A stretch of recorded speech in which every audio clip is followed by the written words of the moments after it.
morning and welcome to Business Morning here on Business Day TV. It's Monday, July 14th, 2025. I am Destiny Momo. And I'm Deborah Eze. Thank you for starting your day with us as usual, where we bring you the latest insights shaping Nigeria's business landscape and bringing analytical answers to the questions around the world of business and the economy. We begin today with a focus on the local, where the decision made closest to the people often have the biggest ripple effect on the economy. Nigeria held local government elections across several states, including Lagos. These elections, often overlooked, come at a crucial time right after a landmark Supreme Court ruling granting full financial autonomy to local councils.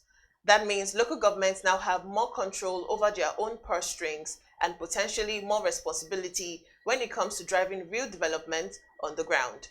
But here's the big question. Can grassroots politics really shape economic stability and growth?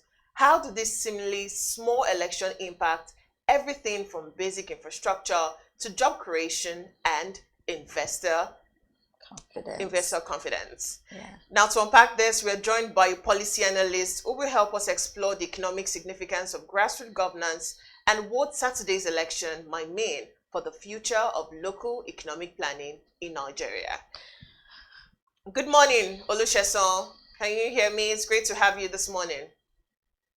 Good morning, Destiny. Good morning, Daddy. A great day to be with our viewers across the globe with the D&D on a Monday morning. Good to have you again, sir. So how significant is the timing of these elections coming right after the Supreme Court granted financial autonomy to local governments? And what do you think, and what economic opportunities or risk does local fiscal independence present? Thank you very much, Destiny. First and foremost, we have to make our viewers understand that we have three tiers of government: the federal, states, and the local government. The autonomy being signed by Mr. President is just to reaffirm and reinforce the impact the local government and grassroots contribution give to the global economic growth of our nation. You see, the autonomy that we're actually talking about that was actually signed, but yet to be fully implemented, we go a long way because majority of the people that we're talking of are the grassroots people who reinforce the middle class and later metamorphose into the elite class. And I can refer to this as the foundation or the fulcrum at which an economy must grow.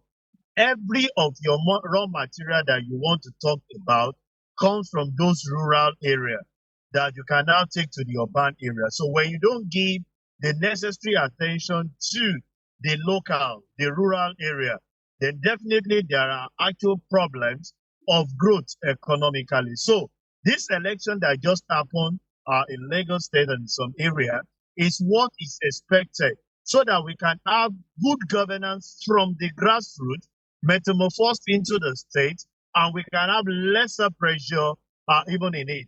Some of the challenges that we have faced today is because of lack of governance in the remote area. And when you hear about insecurity, you go to some state, for example, like Borno. I was in Maiduguri, and you ask yourself that even at the middle of it, there seems not to be a problem at the center. It is more of the rural area because of the failure of governance, and that's why we feel that the election is key and is very fundamental for economic growth.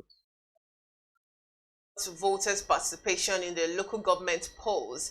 Now, it has historically been low. What does Saturday's turnout signal about citizen confidence in local institutions, and how could that affect local budgets, legitimacy, and economic planning? Yeah, the turnout ordinarily is something that came up as a matter of this trust deficit on the part of those that are being governed and those that are governing us. A lot of people already formed their opinion about what the outcome of a result of an election will look like. So they don't even bother themselves to show because they feel that their vote will not count. That's one aspect of it. The other aspect of it is the fear of being attacked, not you being able to express your personal opinion because certain set of people feel that they can be attacked when they have a divergent view against what majority needs to have. This critical issue, and that's why you see most of the time a show of force to actually pass signal to some people that might want to take advantage. Even though in Lagos we did not see so much of that show of force in this local government election, but you know what has actually been registered in the minds of so many, and that denial of you expressing your free choice metamorphosed into a lot of people staying back and say, let those that will do it. In fact, a lot of people called me and said, this election is not election, it's selection. And that has actually contributed to the low turnout. The government needs to go all out to win the trust of the people. And it must start from the center in such a way that you make them feel that their vote counts. And when they speak, it goes a very long way. Councils oversee frontline services like schools, clinics, markets. How do their performance and accountability at the grassroots and stability and growth on a broader scale? Yeah, you see, this question is very germane, and if you tell me, I think past government, past administration has failed as regard some of these basic infrastructure that we need to have at the grassroots. It's entrenched in our law that we should have primary health care center. And while some of us are growing up, at least at my middle age, we have some of these things very much functional, that those at the grassroots can go, in fact, they can give birth. The maternal rate at which we have at a very high rate was failure of the primary health center because a lot of them were actually not being equipped. And I think for Lagos State, where we see a center of excellence, they are redirecting and re-energizing things. I think just last week or last 2 weeks, we saw ECOC, setting up an healthcare facility, which we consider as a world class. If that can happen in the 774 local government that we have in Nigeria, you can see that people can access healthcare center and not just building the infrastructure, putting the necessary equipment that can equally, meet up with the service that are expected to be provided to the people. You see, in terms of education, in Lagos, a lot of us are able to speak big grammar today because we have a very humble beginning. If not that the government provided the free education, we may not be able to have access to it. And that's why we are saying that the local government needs to take up the responsibility of providing certain infrastructure. Lagos set the ground. I can see a lot of the intellect streets in Lagos being being carried out by the LCDAs and the local government chairman.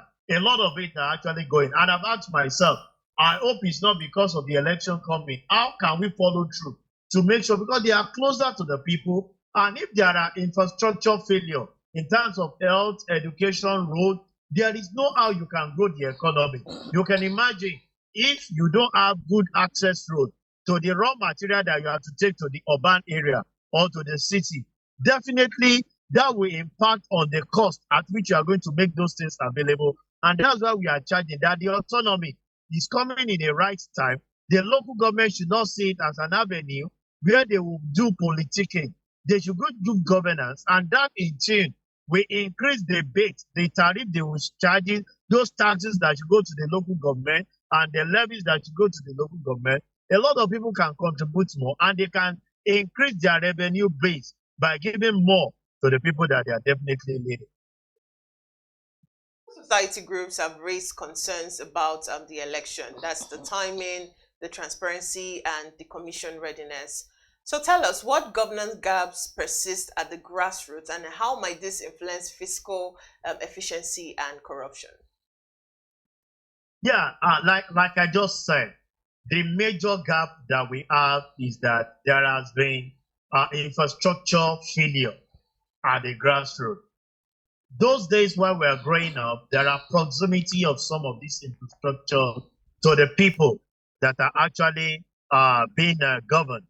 But of late, you discover that a lot of this infrastructure no longer available for them to actually have access to. When you look at some places in Lagos, let's take for example, Epe, they are known for providing fishes because of the water they are surrounded with. If not until late that the Lagos State provided certain road infrastructure in that area, in conjunction with the advent of development in terms of the refinery that we had in that area. Epe was just no area where people have to go. But of late, you've seen instances where development has suddenly, spanned up, and people are, having residential area because of the safety and security that you have in that area. You can't take those things away, because if those things are not there, the physical growth is not going to happen. People will not be able to pay their levies. People will not be, because that's the legit area of generating revenue as government. And when you don't provide those infrastructure at which people must ride on, the next thing that will happen is that there will be deficit on the part of government being able to fulfill their obligation, and the people will not be able to enjoy what governance is all about. And that's what we're saying, that gap must be filled in terms of infrastructure. When you provide primary education and secondary in the suburb area where you are with quality infrastructure, what you're saying is that you are producing it. And I've referred to that. I attended a secondary school in the locality where I grew up in Ojota. And it's because the government was able to make provision of some of this infrastructure because such thing is a leveler for everybody to have access to education. And when those things are not provided for, what that in tune turned to is that you deny the basic grassroots access to good education, and on the long run, they become miscreants because you have not actually trained them, and you can't blame them. So government must bridge that gap, and it is by going to the grassroots, providing those basic infrastructure for them to grow their businesses, because majorly those that carry out businesses are the SMEs. And in tune from what the federal are doing, they are already giving them some levelers in such a way that they are exempted from paying certain taxes so that they can plow back some of those things into their business.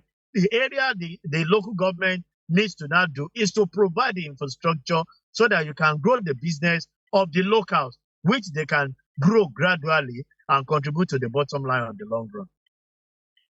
How can local businesses and entrepreneurs play in holding local government administrations accountable? Can stronger public or private engagement at the grassroots level boost economic outcomes? What do you think, sir? Definitely it can't. And you see a lot of us, of which I too am culpable of. Do we even have access to the budget of local governments where we carry out our businesses or where we reside, to give constructive and objective criticism to the way some of them are actually doing? When they made promises of some of these things, do we put timeline to it to constructively and objectively engage them in the delivery of some of those things? Do we measure the quality of some of the things that they are doing? I think it's another area where the entrepreneurs are lacking. All we just want to concentrate on is that let me carry on my business, whichever way I can survive with it. I think it borders on us as entrepreneurs, as small, medium business enterprise, to carry out, objective criticism on some of the politicians, on their commitment and their promises to the people.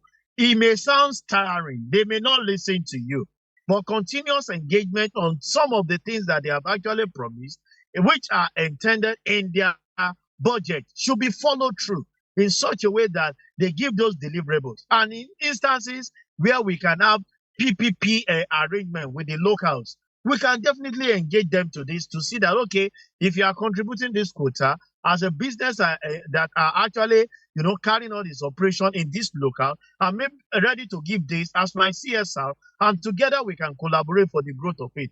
It's important that as entrepreneurs, we must ask for accountability, be objective in our criticism to some of the politicians, but because they are there, they are politicians. They might think they are doing it right, but it's impacting on your own business, and you should be able to engage them in a in an objective manner that will not be seen as if you are loading your debt on them. Because don't take away ego from the politician. And with that, we can together grow our locals that will definitely grow the national economy of our nation. Thank you so much, Mr. Olusesan Okunade. It was really good to have you on the Business Morning this morning. It's a pleasure to start the week with D&D. That's Destiny and Debbie. And to all our viewers across the globe, stay tuned with the Business Day television. We always try to give you an insight into some of the things that are going on up today. Thank you, and have a wonderful day. Have a great day, Mr. Sheson. All right, we'll go on a quick break. When we come back, we're going to be having our second part of the conversation on Business Morning. Stay with us.